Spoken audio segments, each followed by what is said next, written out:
Wisconsin's statewide mask mandate is no longer in effect. The state Supreme Court ruled that Governor Tony Evers' order exceeded the authority of his office. Today's ruling is the latest legal blow for the governor and his attempts to control the coronavirus in Wisconsin.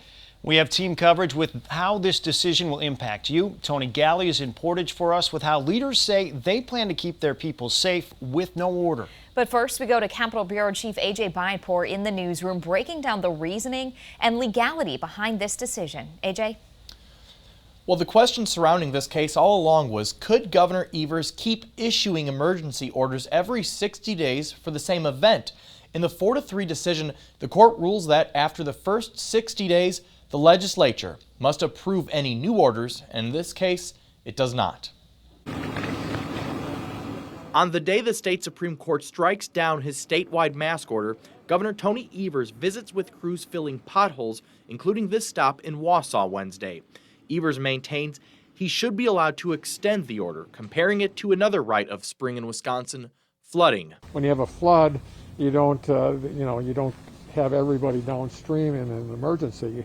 You continue to make those emergency declarations as it happens. The swing justice on the court, Brian Hagedorn, disagrees.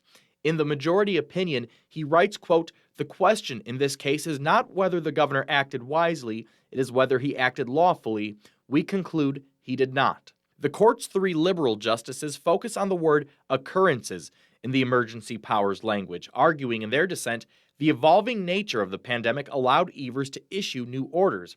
Justice Ann Walsh Bradley writes, quote, "We are in the midst of a worldwide pandemic that has so far claimed the lives of over 500,000 people in this country, and with the stakes so high, the majority not only arrives at erroneous conclusions, but it also obscures the consequence of its decision."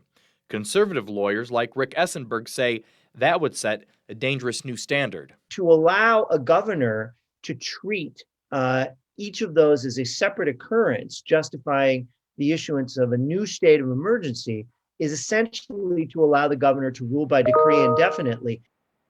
Governor Evers went on to say he has no choice but to accept the ruling and to keep asking people in Wisconsin to wear masks and keep their physical distance. He mentioned the new variant strains as a reason to fear another rise in cases should people get back to normal too soon.